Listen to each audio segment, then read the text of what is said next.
Your Steve Jones Show podcast is loading now. The Steve Jones Show podcast is sponsored by Sunbury Motors, North 4th Street in Sunbury, and Sunbury Motors Kia, routes 11 and 15 in Hummel's Wharf.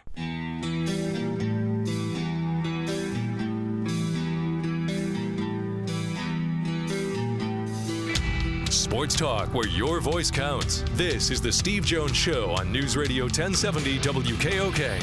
Now from the Sunbury Motors studio, here's Steve Jones. Sunbury Motors, 4th Street in Sunbury. Sunbury Motors Kia, routes 11 and 15 in Hummel's Wharf. And online at sunburymotors.com. Talk about great product lines. Ford, Lincoln, Kia, Hyundai. Sunbury Motors has them all. Not only that, the best selection of pre-owned inventory in the area, all with the Sunbury Motors guarantee. Great service department, from the difficult to the routine. A fabulous sales staff that will take care of you. They look after your needs. You know, where are you financially? What can you fit into? What fits your family? What fits you personally? It's all at Sunbury Motors, 4th Street in Sunbury. Sunbury Motors Kia, routes 11 and 15 in Hummel's Wharf, and online at sunburymotors.com. On Friday, Clemson will play Ohio State. Once again, it will be the national semifinal for the second consecutive year. 42 years ago today, Danny Ford was the coach at Clemson, and Woody Hayes was the coach at Ohio State in the Gator Bowl 42 years ago today. It turned out to be the final game of Woody Hayes' illustrious career. Schleister looks at Donnelly. Throws it short. It's intercepted. Charlie Bauman, the middle guard, intercepted it. Schleister looked into the middle of the short man, and he threw it right in Bauman's hands. The first turnover by Ohio State. And we got a big fight going on. The officials buried in the middle. And that big fight started because it was Woody Hayes that threw a right into the neck of Charlie Bauman of Clemson. After the game, the athletic director at Ohio State went up to Woody and said, I think we have a problem here. And the problem was it ended up being the last game Woody Hayes ever coached. It was against Clemson 42 years ago today. Penn State beat Ohio State that year 19-0. I'll tell you more about that in the next half hour. I was actually at that game in Columbus that day. But with that, we bring in the Bryson DeChambeau of this show, Nate Bauer, Blue White Illustrated. Nate, welcome. Happy New Year. I hate Bryson DeChambeau. Don't do this to me. Yet he speaks highly of you. Listen, he can say whatever he wants, and I'm pleased to know that. Because, as you know, any kind of praise on the message board is worth $1 billion. I'll take it, yeah. I just, I don't actively root against many people and or organizations. Like, I mean, you know this. The fan gets knocked out of you in this business. Sure. But I just, not a big fan. In fact, anti-fan. Rooting against Bryson DeChambeau. Don't like him. Don't know him, but he doesn't make me want to watch the game. But he doesn't impress me. That's my issue. Is this whole facade is to impress, and it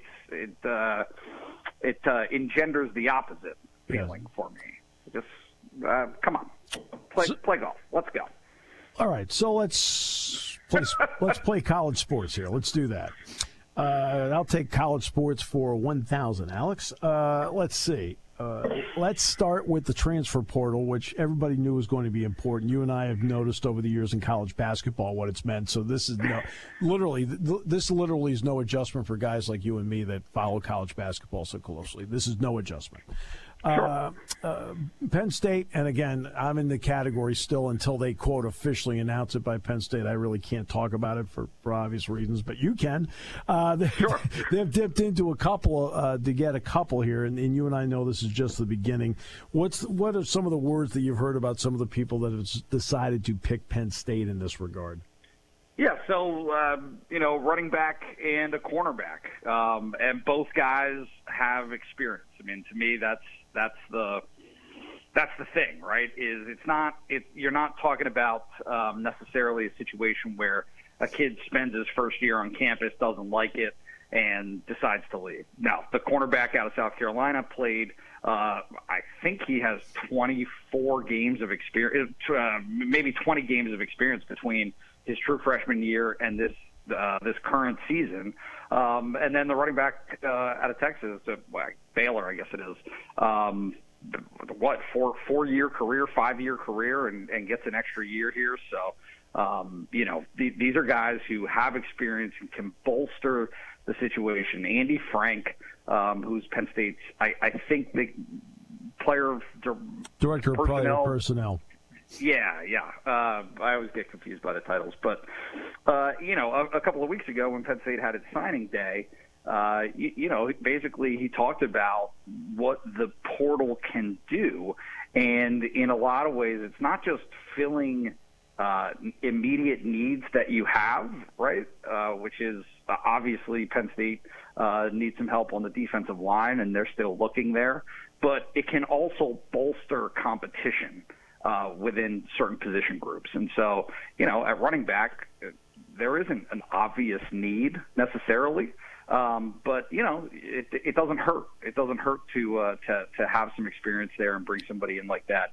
And then same thing in the quarterback's room, right? I mean, the corners, you got 4 guys who got a lot of experience this year and played more than maybe even they anticipated.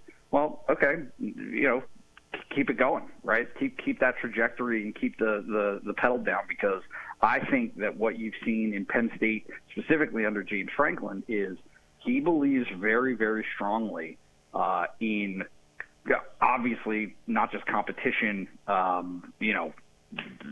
in the obvious ways. He believes it in terms of making sure that the starters stay sharp by having that competition from behind. So, well, which then brings up the next part. This was, in a lot of ways, a very young team this year. Something else the transfer portal does, and this is something we talk about once again in basketball, which transitions to football, it keeps your program, at least a slice of it, older. Yep. And I think that's something that is not talked about enough.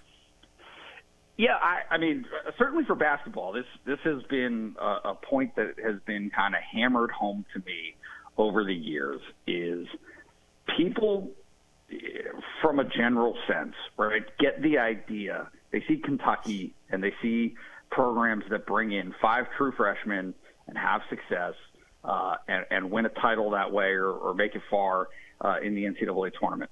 That is overwhelmingly the exception, not the rule, right? That you have true freshmen, second-year players who are able to have that type of success. Can I point out something quickly about Kentucky, though? Have you noticed in the last couple of years what they've done? Nate Sestina, 5th-year player, transferred in from Bucknell to Kentucky. Olivier Sarr, Wake Forest, transferred into Kentucky. Even John Calipari understands he needs to keep his team in some segments older. You have to have that. I mean, for a variety of reasons.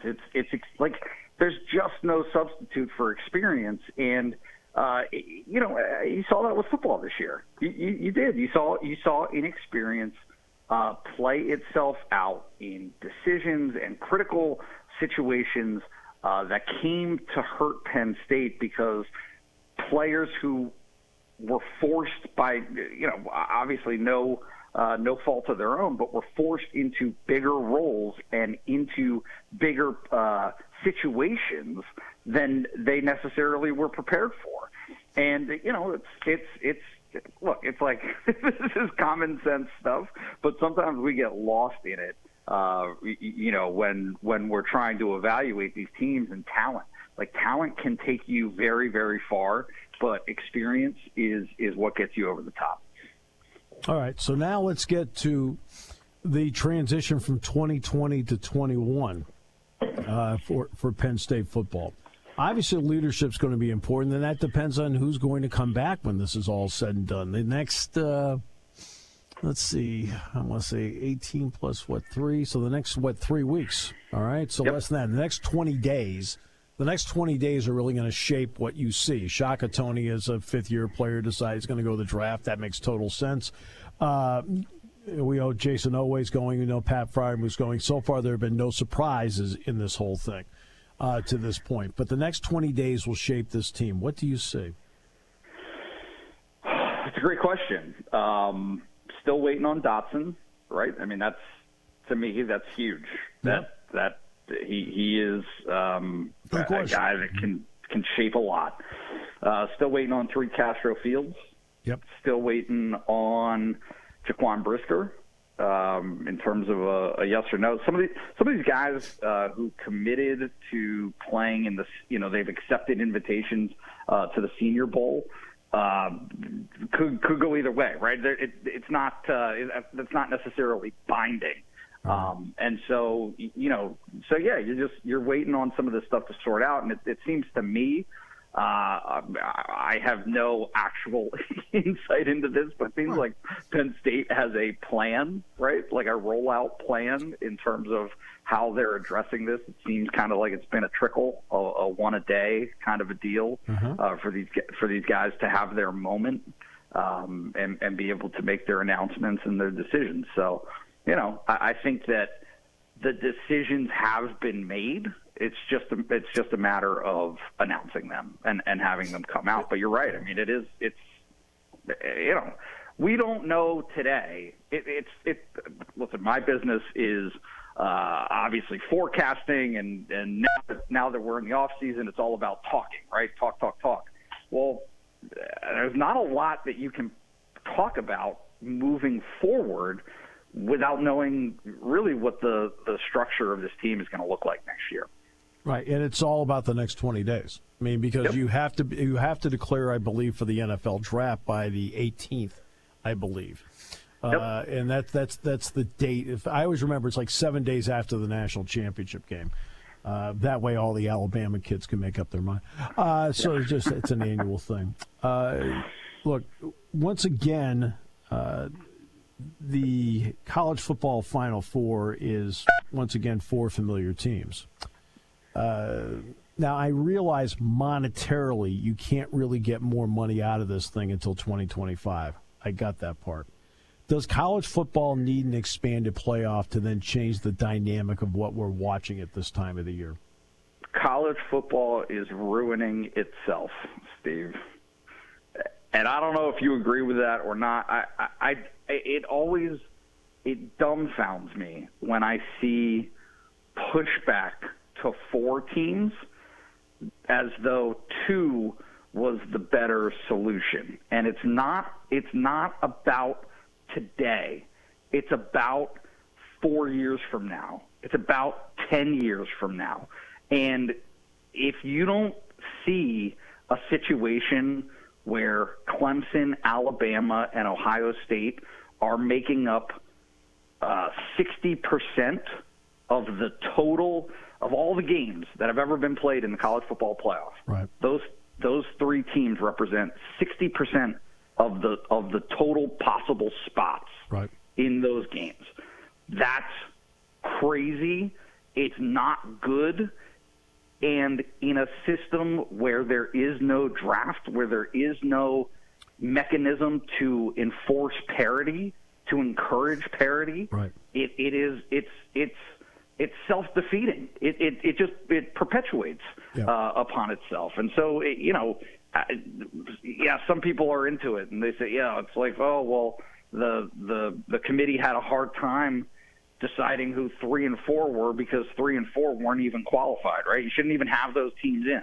Well, if you don't see that as a problem for the future, then I don't know what to tell you.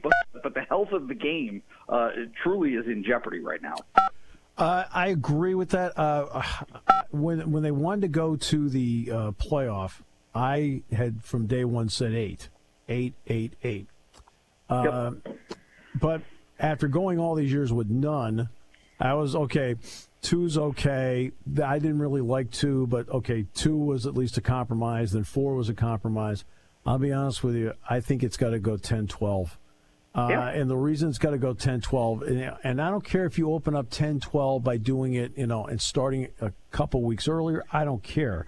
But it's the only teams that are going to play really the extra games are going to be the ones that make the final in the end. So you're talking about out of 130. I mean, you're talking about a couple. I mean, it's because right now you have Florida, which has how many guys out of its bowl game? I mean, they just had a whole bunch leave this week because it's versus like, okay, Army's begging to go to a bowl game. Indiana was begging to go to the Cotton Bowl, like hungry teams, right? You can't label Florida a hungry team. Yep, they're all hungry about themselves. Yes, no, it's and they lost three times.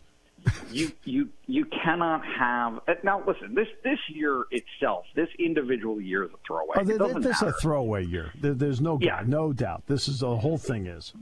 But it still goes back to look at the trends and look at things at how things are going. Yeah. And to have 4 teams in a playoff, right? In a sport of 130. Now you could say, and I'm fine with the notion that there's only 20 or so programs who are positioned to really even compete, right? But it is by far the lowest representation in any major sport, right? It's 2%. That's right. 2% of the teams get into the playoffs in college football. So every other sport, it's 40%. 12, right? Yeah, 12 would be 9%.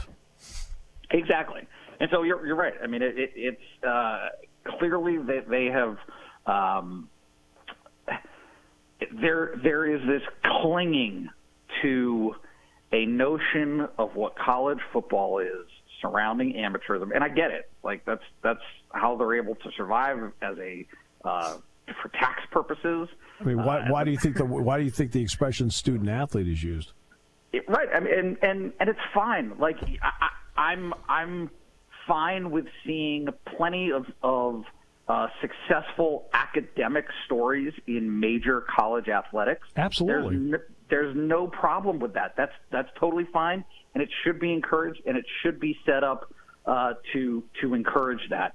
However, we're witnessing the veil being pulled away on the realities of that every single week. And this year, more than any other, that reality was exposed by the very fact that they continued to play when all of these protocols were set up to ensure. Like, I'm not debating whether or not it was worth it to have protocols in place to keep people healthy, right, or to keep them from getting infected. That's not the issue. The issue is, if those protocols are in place and if you're all willing to decide that that's what it takes to be able to play, and then you have the results that you did where so many people were getting infected and so many teams were unable to field a team on Saturdays, and you still kept playing, okay, the veil is gone. We know what this is about. We know what they're doing, and it's time to just grapple with that reality as it exists.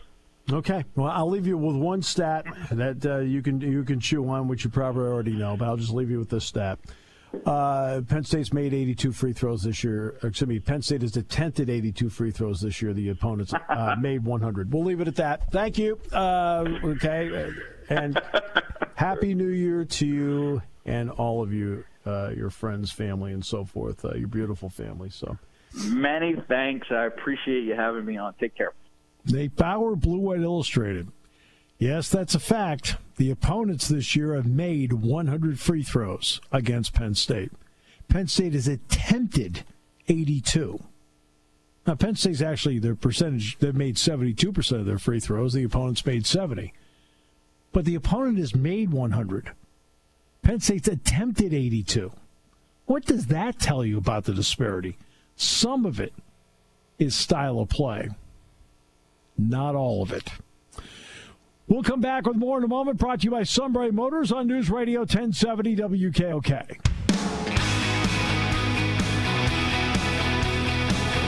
Has been active for Penn State. 3 guys have now transferred in. A defensive back, a running back, and now a defensive tackle. Now, obviously, the players have announced what they're doing. But, of course, I'm in a position where I have to wait for Penn State to make the official announcement on these guys only because of NCAA rules. Okay? That's the only thing that prevents me from just blurting it out to you. But I can tell you it's happening. All right, a lot going on. Active in the portal. That's the way it has to be. I mean, welcome to the 2020s. That's how it's going to have to be in college football.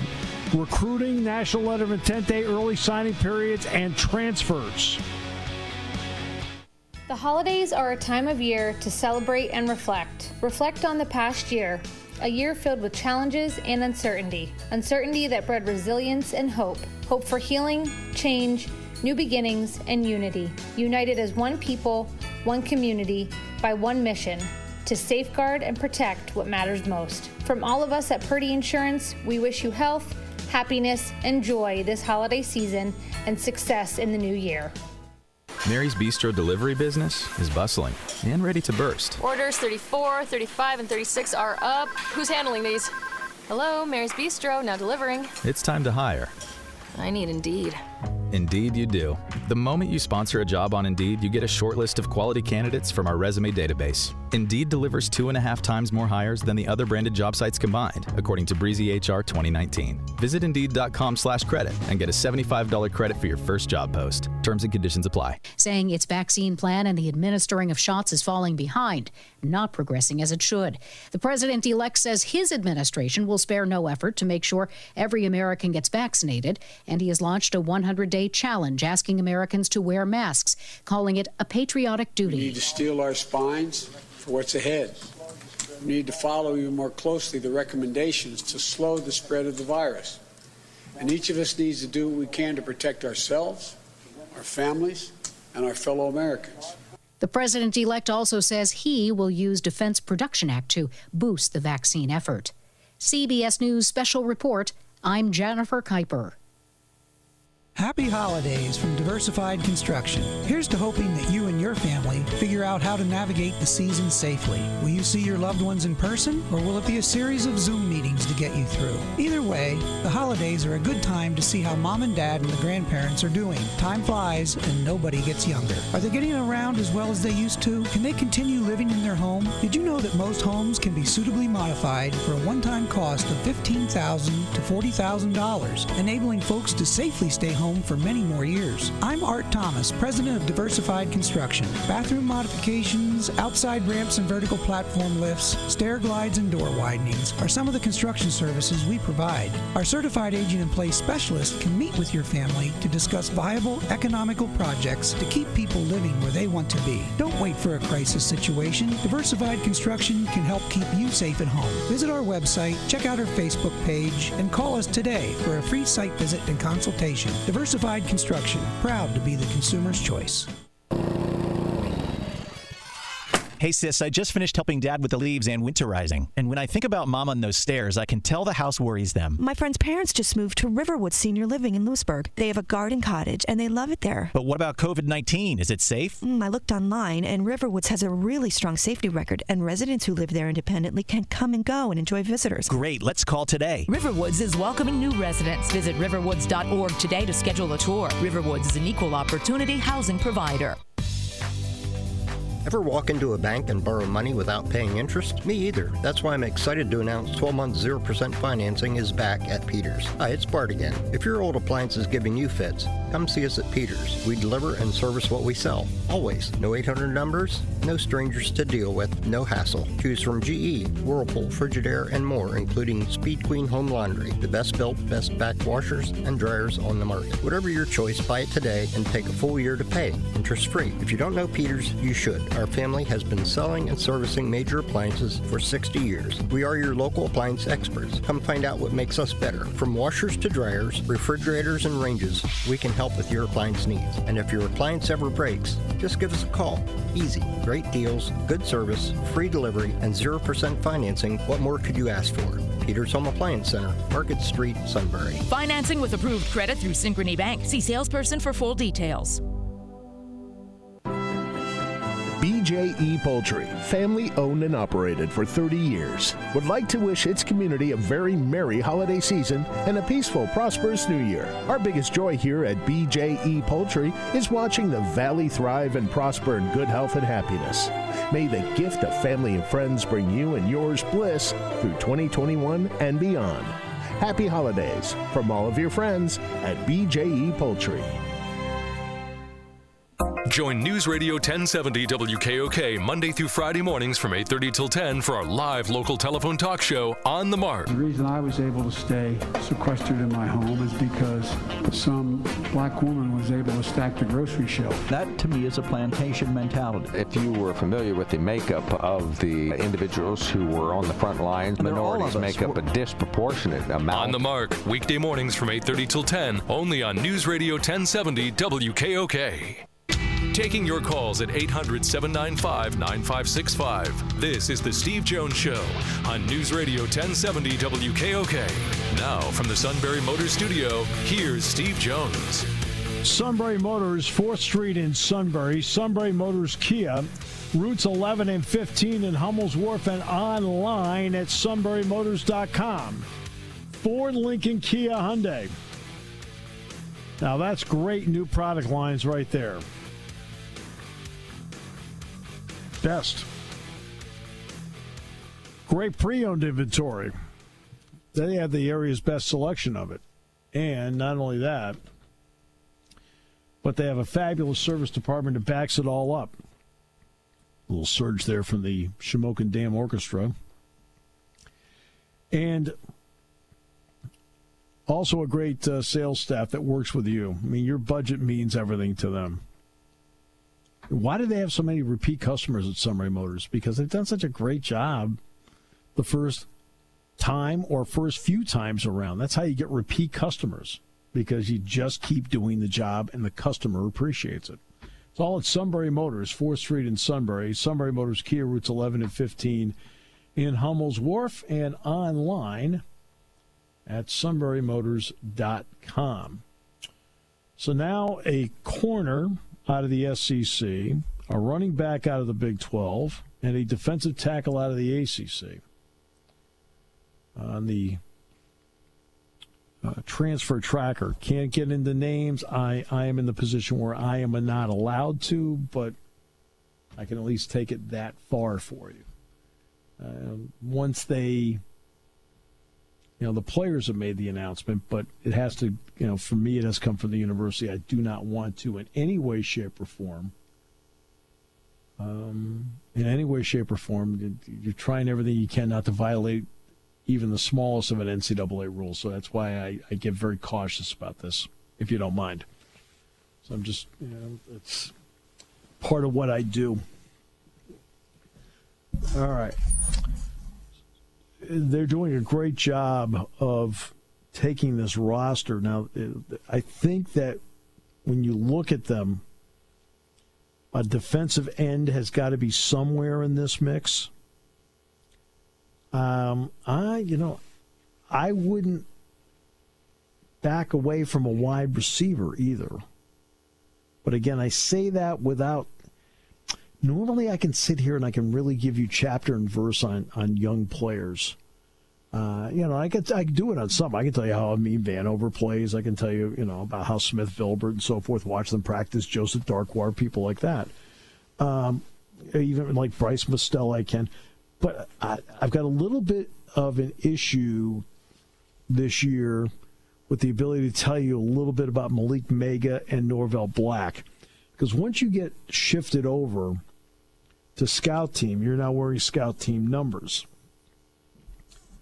And I can't quite get a full read on them. I know that each missed a little bit of time, especially Mega did. But,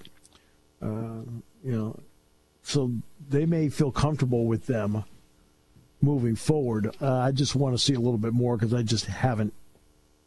I mean, I've watched a lot of tape, but sometimes you can't pick these guys out.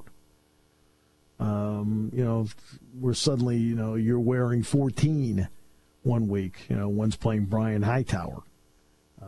Someone else, you're wearing 87, you're Barker, whatever, because you're always changing up the numbers. Now, when they get to a bowl practice, things like that, and of course they didn't have bowl practice this year, they wear their numbers in bowl practice till it comes time to then shift over to what they're doing. And, about 10 days to go, whatever, they start doing stuff where, for example, like Memphis, they'd start wearing Memphis's numbers at that point. But when they're doing the developmental practices, they're wearing their numbers. You can really get a read on players then. So that's why I can't give you a full read on them yet. I want to talk about what we talked about with Nate Bauer. I'm going to get into it a little bit more with Mark Brennan tomorrow when Mark's on the show. The NFL, and we've discussed this a few times, has built-in parity, and this is where Pete Rozelle was so far ahead of the curve of everybody when he was the commissioner of the NFL decades ago. He talked about parity and the importance of it.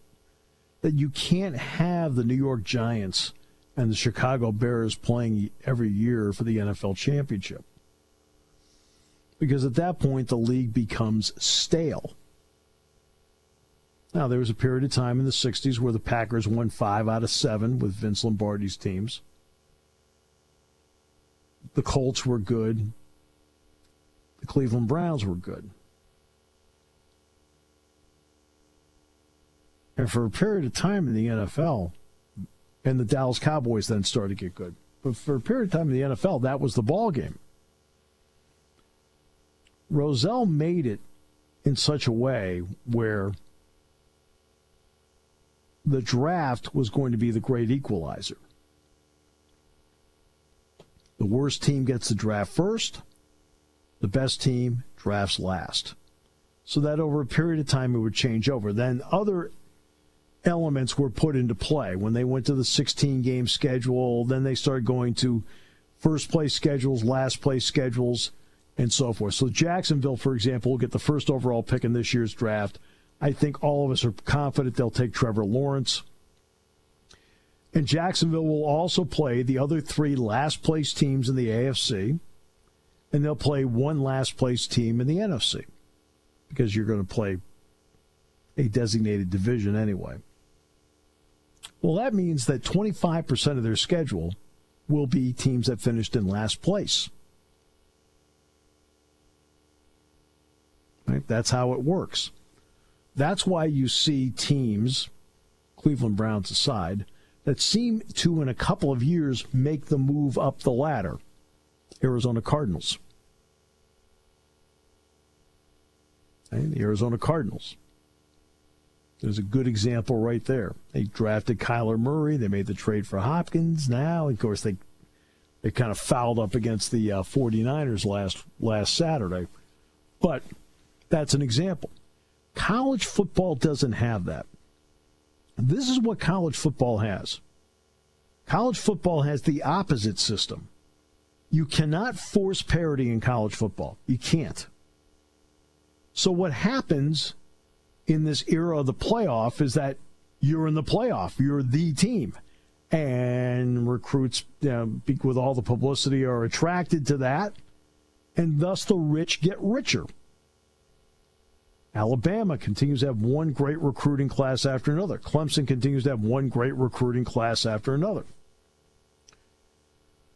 So is there a way to spread the wealth? Now, people that have known me for a long time, and I was mentioning earlier, I was talking about Ohio State earlier and the punch that Woody Hayes threw. Penn State beat Ohio State that year 19-0. My friend Rick Berry and I were at that game in 1978.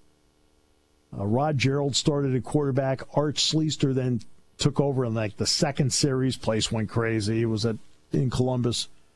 And Schleister then promptly threw 5 interceptions. I think 2 were by Pete Harris. 2 of them were by Lance Mel. Matt Suey scored the only touchdown of the game, and Matt Barr kicked 4 field goals. Penn State won 19-0. In fact, Ohio State never even came close to getting a touchdown in the game. And, of course, it ended with that punch by Woody on Charlie Bauman. But how do you spread the wealth? Back then, I always had hoped for a playoff. But even going back into the 80s when I was doing talk shows, I would discuss an 8-team playoff. I always talked about 8. As time went, no playoff, I'd still talk about 8. No playoff, I'd talk about 8. Then finally, when the BCS came up, okay, well, at least you got 2. I mean, everybody seems to do things in such a way, and we're living it out in the current reality right now, where you're supposed to be grateful, like, well, at least you got this, instead of just doing it right the first time. And then when they said they're going to go to the college football playoff, again, I talked about 8. And we did that on the show because they brought that in while we started the show. The show is coming up on its 9th birthday in about 5 weeks. And I talked again about 8. But again, you had to settle for 4. We've had Jim Delaney on this show, I think 3, I want to say Jim's been on the show 3 or 4 times. Not Jim since retired, of course. But we had Jim on the show 3 or 4 times. You talk about one of the more powerful people in intercollegiate athletics and in college football in the last 30 years. And we were always grateful he gave time for this show. And I remember one day talking to him about the college football playoff on this show. And I said, Jim, I know, I said, what it means for you to get to 4, because I remember how hard you worked just to get 2. And he started laughing. He says, okay, Steve, he says, you do know. I said, yeah. They've had to work hard just to do this. But there is an unintended consequence to all this. And any time that you do anything, you have to bring up, if you're sitting in a conference room and you are running a meeting, you always, as the leader in the room, have to look at everybody and say, okay, let's lay out on the table. I want everybody to think about what are the potential unintended consequences about what we're going to do here. That's one of the keys. Look, we'll all come back in a week. Think about all the potential unintended consequences. Let's see if we can null them out. Well, it turns out with the college football playoff, there is an unintended consequence. The rich have been getting richer, and every year you're essentially ending up with the same neighborhood of teams. There's very little variety in it. There's really not we're all going to be sitting there on New Year's Day, and first of all, it's New Year's Day, so that's a plus. You won't have the venue of the Rose Bowl because that's going to be in Arlington. And, of course, then you have the Sugar Bowl. Yes, you have brand names. But where's the excitement in it? Alabama's playing Notre Dame. As we sit here on a Tuesday, do any of you really think Notre Dame has a shot at winning this game?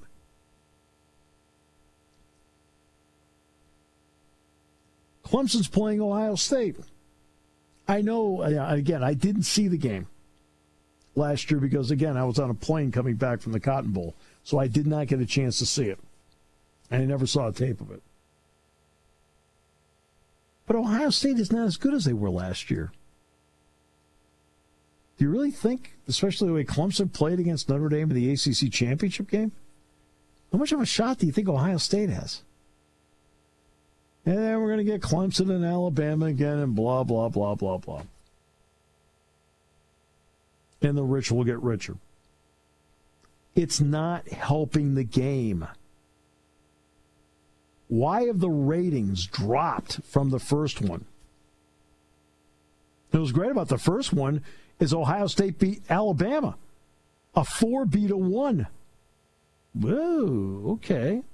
But that doesn't happen anymore. Now, what I'm about to say might seem a little more radical. You're not going to get more money now. Now, eventually, you got to get more money out of this. You have to. That may mean multiple networks doing it. But you need more money out of it. So how do you get more juice into the game? And how do you prevent opt-outs from players? I don't think people really cared too much, even though it reduced the juice level of the game. Because it wasn't heavy juice level when Buffalo played in its bowl game against Marshall. But Jared Patterson did not play. Okay. Now, he was on the sideline, but he didn't play. You have 3 Florida players, 2 wide receivers and their tight end Pitts, that have opted out of the Cotton Bowl. No one has ever opted out of a college football playoff game. So how do you prevent opt-outs, and how do you prevent a disillusioned audience? You need to expand the playoff. And I don't mean 8. Let's get serious. Maybe go to 12. You give the top 4 teams a bye. You play 4 other games. Boom. Now you're down to 8. Play 4 games. Boom. You're down to 2. And then go from there.